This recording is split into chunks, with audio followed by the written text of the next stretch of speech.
विद्यार्थियों, बीए तृतीय वर्ष के इस कालांश में आपका एक बार पुनः स्वागत है। आज हम आपके सामने छायावाद की कवयित्री महादेवी वर्मा द्वारा लिखित जो तुम आ जाते एक बार कविता की अर्थ मीमांसा करेंगे। महादेवी वर्मा छायावाद के चतुर्थ स्तंभ यानी चार जो स्तंभ हैं उनमें एक प्रमुख कवयित्री हैं। आपने प्रारंभ से लेकर अंत तक छायावादी शैली में गीत और रचनाएं लिखी हैं। आपकी अनेक रचनाएं बहुत अधिक प्रसिद्ध हुई हैं, जिनमें निहार, रश्मि, नीरजा, सहंद गीत ये आपके प्रसिद्ध काव्य संग्रह हैं। आपने रेखाचित्र, संस्मरण भी लिखे हैं, गद्य में भी बहुत अधिक साहित्य लिखा है। महादेवी वर्मा निरंतर एक अज्ञात प्रियतम के प्रति प्रेम के आकर्षण में बंधी रही हैं और उस अज्ञात प्रियतम को संबोधित कर अनेक रचनाएं इन्होंने लिखी हैं, जिनमें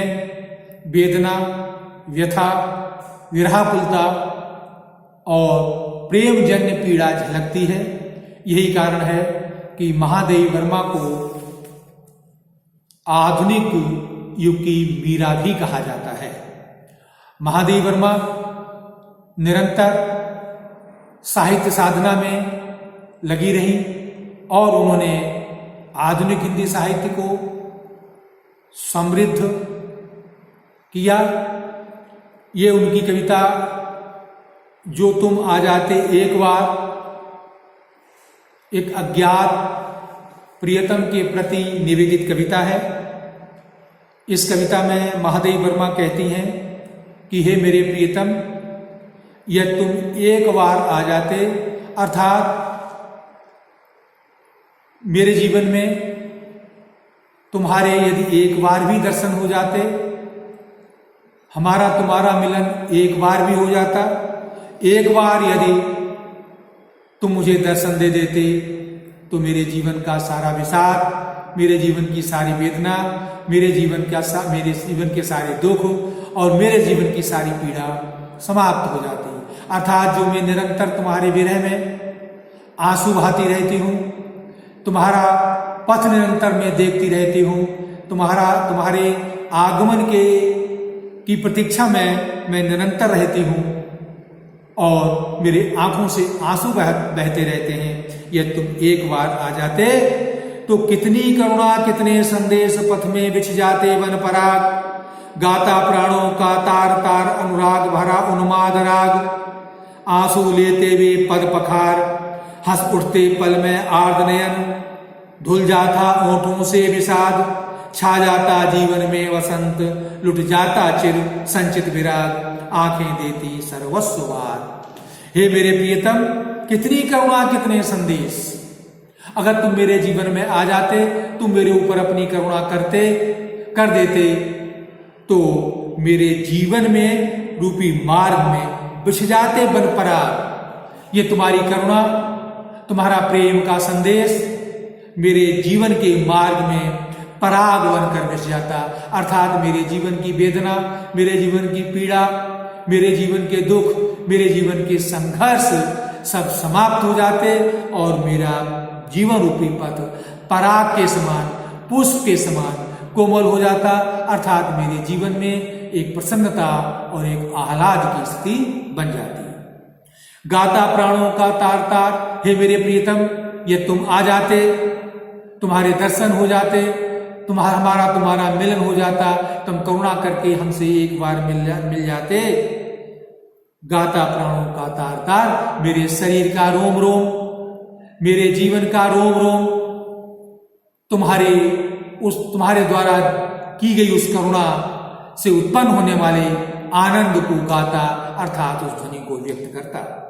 अनुराग भरा उन्माद राग, और मेरे जीवन में प्रेम से भरा हुआ जो उन्मत्तता की जो अनुभूति है वो प्रकट होने लगती, अर्थात मेरे जीवन का प्रेम बाहर प्रकट करके आ जाता और मेरे जीवन में एक प्रसन्नता का वातावरण उत्पन्न हो जाता। महादेव वर्मा कहना चाहती हैं कि मेरे जीवन के संघर्ष समाप्त हो जाते, मेरे जीवन की विरह वेदना समाप्त हो जाती। महादेव वर्मा ने अपने इस व्यक्तिगत प्रेम को समष्टिगत स्तर पर एक सार्वभौमिक प्रेम के रूप में प्रस्तुत किया है। वो अपने प्रणय निवेदन अपने अज्ञात प्रियतम के प्रति करती हुई कहती हैं, आंसू लेते पद निखा पखार, हे मेरे प्रीतम,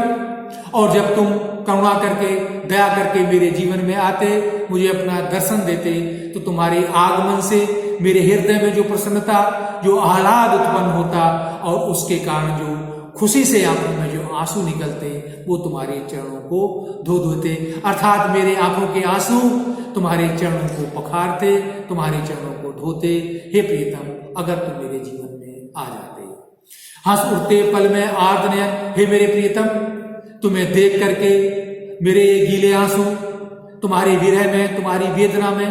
जिन आंखों से निरंतर आंसू निकलते रहते हैं और ये आंखें गीली हो जाती हैं, वो आंखें हंस उठते पल में, वो आंखें पल भर में हंस जाती, अर्थात खिल जाती, अर्थात मेरा सारा दुख, मेरी सारी वेदना दूर हो जाती। धुल जाता ओठों से विषाद, विषाद कहते हैं दुख, और ये दुख या विषाद की जो छाया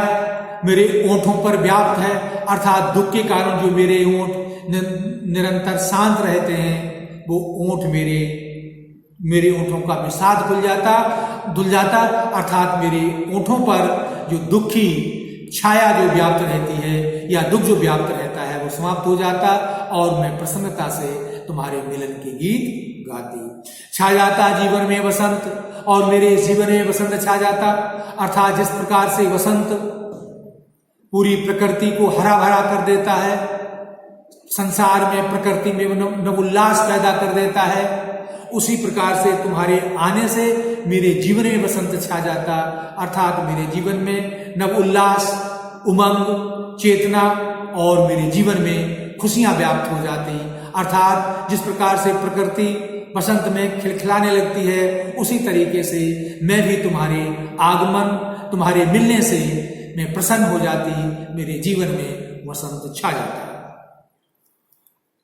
लुट जाता चिर संचित विराग, और ये जो वैराग्य, अर्थात जो तुम्हारे न आने से, तुम्हारे दर्शन न होने से, तुम्हारे प्रति जो मेरा स्नेह था, जो संचित बहुत धीरे धीरे से जो विराग रूप धारण करता चला जाता है, जो वैराग्य रूप में परिणित होता चला जाता है, वह वैराग लुट जाता, समाप्त हो जाता, अर्थात मेरे जीवन में पुनः अनुराग उत्पन्न हो जाता, मेरा हृदय, मेरा जीवन पुनः राग से, प्रेम से, अनुराग से प्रफुल्लित हो जाता और जो मेरे हृदय में, मेरे जीवन में जो वैराग्य संचित हो रहा है धीरे धीरे, अर्थात मेरे हृदय में, मेरे जीवन में जो विषाद, जो पीड़ा और जो दुख व्याप्त होता जा रहा है धीरे धीरे, वो समाप्त हो जाता और मेरा जीवन प्रफुल्लित हो जाता। हे मेरे प्रीतम, जो तुम आ जाते एक बार, तुम एक बार ही आ जाते, अर्थात तुम मुझे एक बार ही दर्शन दे देते, तो मेरा जीवन प्रसन्नता से भर जाता, आंखें देती सर्वस्वार। हे मेरे प्रीतम, तुम मुझे देख करके मैं कितनी अधिक प्रसन्न होती, मैं कह नहीं सकती, अपने आंखों से ही, अर्थात बिना कुछ कहे, मौन संकेतों से ही मैं अपने जीवन का सर्वस्व आपके ऊपर लुटा देती, अर्थात एक बार तुम्हारे दर्शन करके, एक बार तुमसे मिल करके, मौन रह करके ही मैं आंखों में ही अपना सब कुछ लुटा देती, अर्थात मैं अपने जीवन को आपके चरणों में न्यौछावर कर देती और आपको प्राप्त करके मेरा जीवन धन्य हो जाता। और हे प्रियतम, मेरे जीवन का सारा विषाद, मेरे जीवन की सारी वेदना, मेरे जीवन का सारा दुख और मेरे जीवन के सारे कष्ट समाप्त हो जाते, मेरे जीवन में एक वसंत आ जाता और मेरा जीवन खिलखिला जाता। इस प्रकार विद्यार्थियों, इस कविता में महादेव वर्मा ने अज्ञात प्रियतम से अपना प्रणय निवेदन किया है। इसमें भावनात्मक रहस्यवाद की अभिव्यक्ति मिलती है, छायावादी शैली है। छायावादी शैली में लिखी गई ये कविता है और इसमें अज्ञात वेतन को उन्होंने संबोधित किया है। ये कविता महादेव वर्मा की बहुत चर्चित कविता है। अब अगले कालांश में हम आपको एक महादेवी वर्मा की निशा को धो देता राकेश कविता लेकर के आपके सामने आएंगे। तब तक के लिए आपको बहुत बहुत धन्यवाद।